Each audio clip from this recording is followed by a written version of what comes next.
The question is Hezbollah trying to drag Lebanon into war? We know Hezbollah is a Shia Islamist political party and militant group in Lebanon. It wields significant power in Lebanon.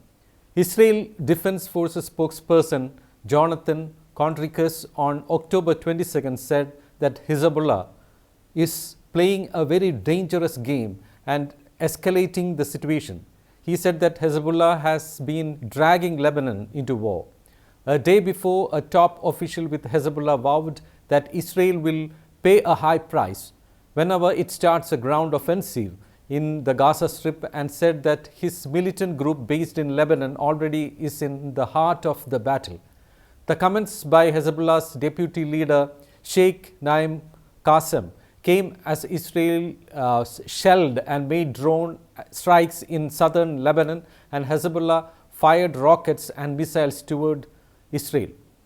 Hezbollah said 6 of its fighters were killed on October 21st, the highest daily toll since the violence began 2 weeks ago.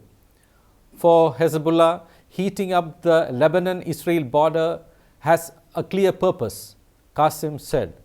We are trying to weaken the Israeli enemy and let them know that we are ready. Hamas officials have said that if Israel starts a ground offensive in Gaza, Hezbollah will join the fighting. Jonathan Conricus, in his operational update on the northern border, called Israel's response measured, tactical and confined to the areas near the border. He said that Israel has struck various infrastructures of Hezbollah that have positioned along the blue line. What is blue line? The blue line is a demarcation line between Lebanon and Israel, and Lebanon and the Golan Heights, published by the United Nations on 7th June 2000 for the purposes of determining whether Israel had fully withdrawn from Lebanon. It has been described as temporary and not a border but a line of withdrawal.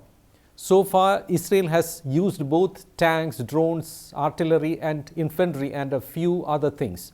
But in essence, those are the weapons that we have been responding, Jonathan said.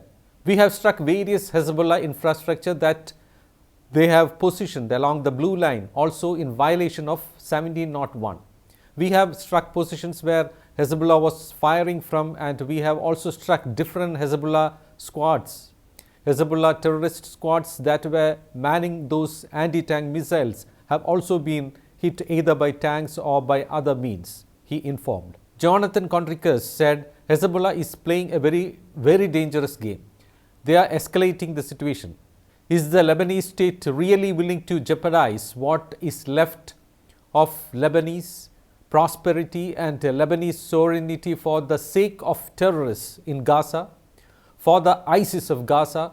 That's a question that the Lebanese authorities need to answer themselves, and answer, because the way it is looking now, Hezbollah is aggressing and it is dragging Lebanon into a war that it will gain nothing from but stands to lose a lot, he said.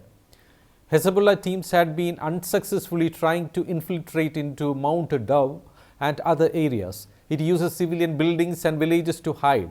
Hezbollah in their videos was seen shooting just from within a populated area or just on the outskirts.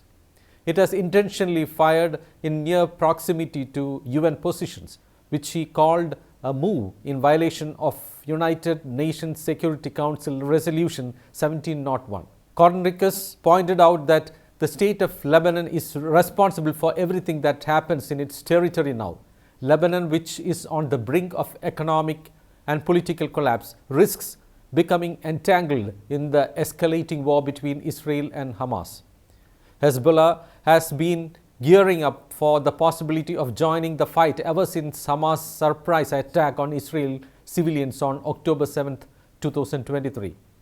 According to a historian, if a full-blown war between Hezbollah and Israel does erupt, it will lead to further loss of lives in Gaza, Lebanon, Israel, and perhaps in other parts of the Middle East. The Israeli-Palestinian conflict has been spilling into Lebanon since 1948, with the establishment of Israel and displacement of Palestinians, or what the latter called the Nakba or catastrophe. Now Hezbollah's decision whether to fully join the war may arise this question: what is Hezbollah's priority? Is it the well-being of Lebanon or acting as Iran's proxy?